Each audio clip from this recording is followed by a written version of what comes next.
আজ করব এঁচোড়ের নিরামিষ তরকারি।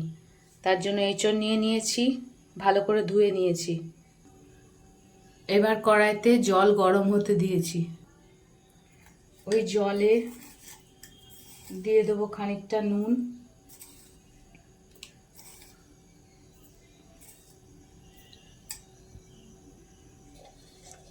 আর দিয়ে দেবো হলুদ। জলটা গরম হোক। জল ফুটে গেছে, এবার কেটে রাখা এঁচোড়গুলো দিয়ে দেবো।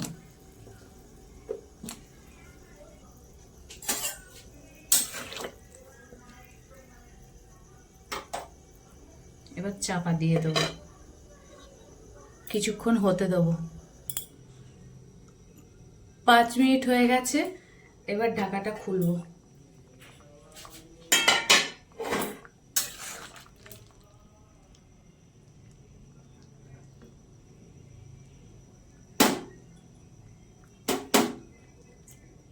হাফ সেদ্ধ হয়ে গেছে, এবার বন্ধ করে নেব।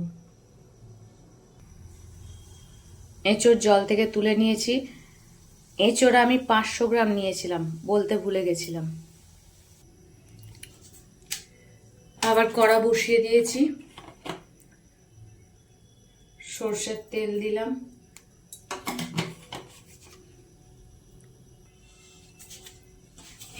এবার তেলে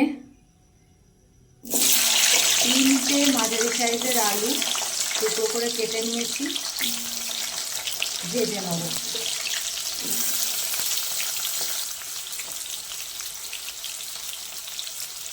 অল্প একটু নুন দিয়ে দেবো।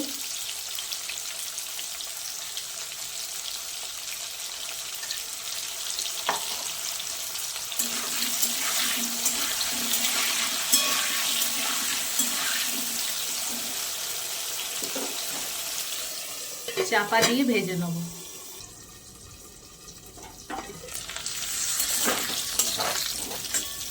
আলুগুলো ভাজা হয়ে গেছে, সেদ্ধও হয়ে গেছে। এবার আলুগুলো তুলে নেব। ওই তেলেই দিয়ে দেব এই সেদ্ধ করা এঁচোড়গুলো। এঁচোড়গুলো পুরোপুরি সেদ্ধ করে নিই, হাফ সেদ্ধ হয়েছে।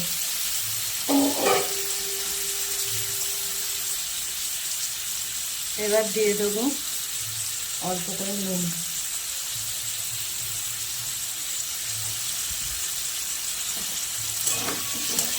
এবার এঁচোড়গুলোকেও ভেজে নেব।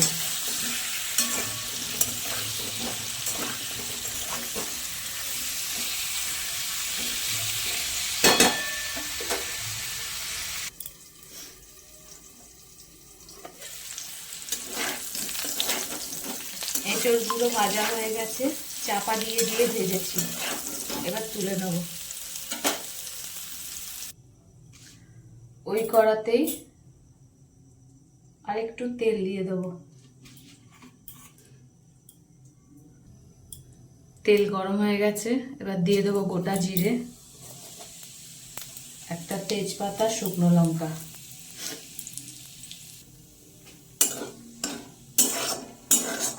ফোড়ন ভাজা হয়ে গেছে, এবার এর মধ্যে দিয়ে দেবো 2 চামচ আদা, জিরে আর কাঁচা লঙ্কার পেস্ট। দিয়ে দেবো বাটি ধোয়া জল, মশলার জলটা।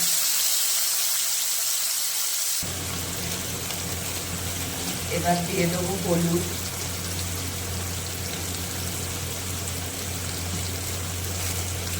দিয়ে দেবো কাশ্মীরি লঙ্কা গুঁড়ো।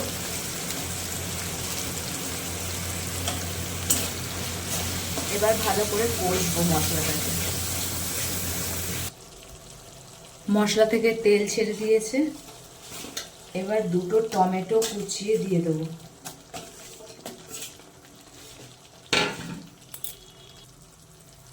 এবার দিয়ে দেবো নুন।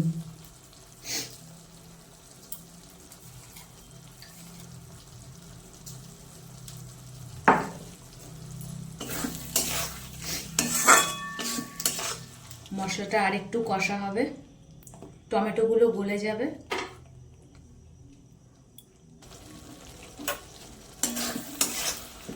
টমেটোগুলো গলে গেছে, মশলা ভালো করে কষা হয়ে গেছে।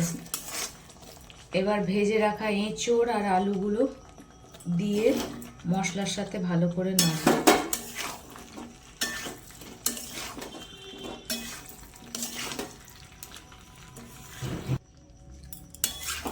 মশলার সাথে এগুলো আর একটু কষিয়ে নেব।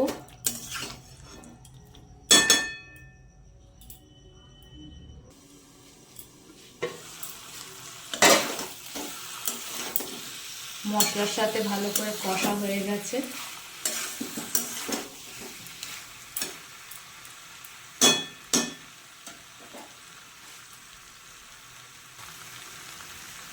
এবার হাফ চামচ মতো চিনি দিয়ে দেবো স্বাদটা ব্যালেন্স করার জন্য।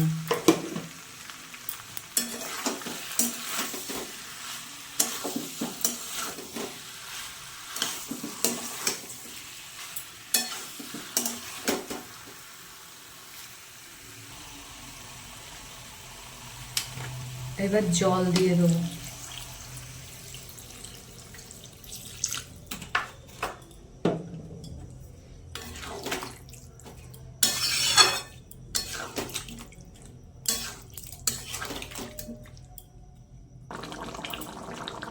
ঝোলে ফুট ধরে গেছে। এঁচোড় আরেকটু সেদ্ধ হবে। চাপা দিয়ে দিলাম।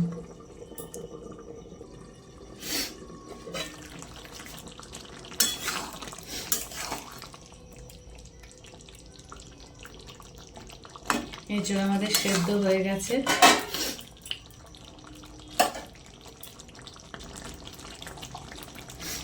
এবার অল্প একটু গরম মশলা দিলাম,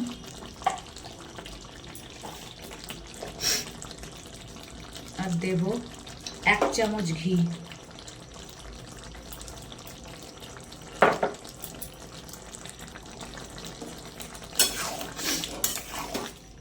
এবার ভালো করে নেড়ে চেড়ে চাপা দিয়ে দেবো।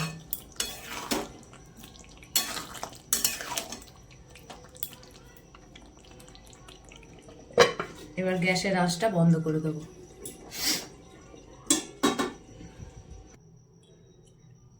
এঁচোড়ের তরকারি আমাদের রেডি।